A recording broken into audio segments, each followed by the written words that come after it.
Welcome to Everyday God. My name is Rosemary Monserate.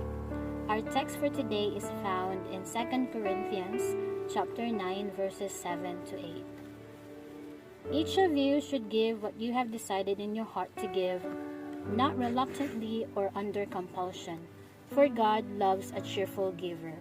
And God is able to bless you abundantly, so that in all things at all times, having all that you need, you will abound in every good work. The title for our devotion for today is Giving Like God Gives. Paul talks about generosity and giving to support the needs of others, particularly in the context of providing for the needs of fellow believers. First, let's study verse 7. Each of you should give what you have decided in your heart to give. Paul emphasizes the personal aspect of giving. He encourages individuals to make their own decisions about giving based on personal conviction, not forced or pressured into giving a certain amount.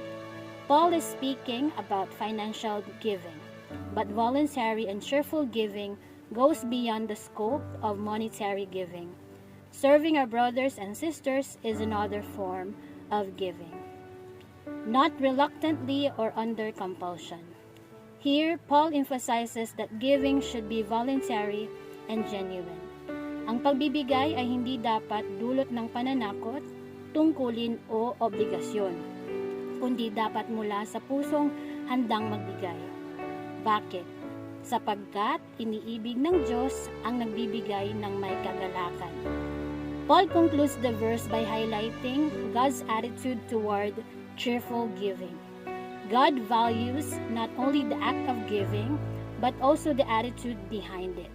A cheerful giver is one who gives joyfully, willingly, and with a generous spirit, reflecting the generosity and love of God Himself.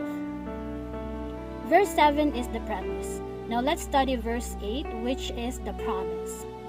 Verse 8 encourages us believers to trust in God's provision and to give generously, knowing that God will abundantly bless us and enable us to continue doing good works.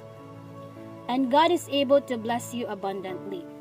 Paul starts by affirming God's ability to bless believers in a significant and overflowing manner. Ipinapakita dito na hindi limitado ang Diyos sa kanyang kakayahan na magbigay sa pangangailangan ng kanyang mananampalataya. So that in all things at all times, having all that you need. This part highlights the overall nature of God's provision. This does not mean that us Christians will become rich by fulfilling our duty to give as God commanded.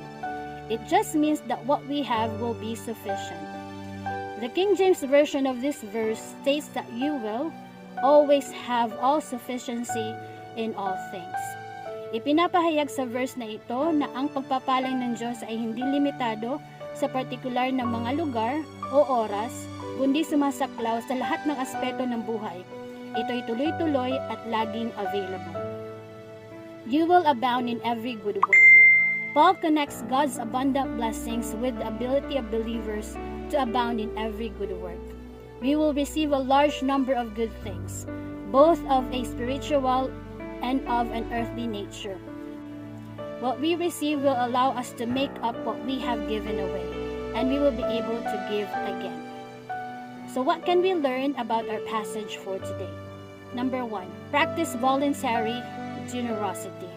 Because of what Jesus has done for us, we should live and give generously. This is not to earn anything, but rather in response to what we have received from Him. Second, give joyfully. Our generosity should be the benefit of others and lead to joy in our lives. This means that even though we give for the benefit of others, we get something in return. A cheerful giver reveals that their heart is aligned with God.